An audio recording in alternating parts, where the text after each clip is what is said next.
The Bryce Harper situation. So he gets doubled up the night before, and then all of a sudden hits a couple of home runs, and then stares down one of the players Yeah. who kind of made fun of him a little bit in the locker room after the game.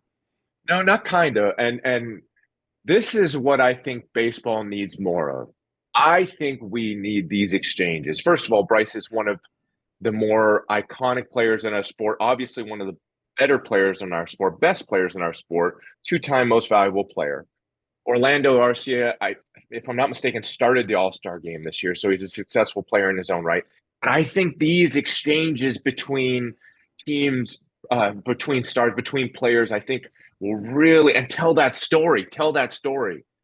And that way we get to have those moments. And the photo of Harper looking back at Arcia, I mean, how good is that for a baseball fan? The big moments, you could sense the anger.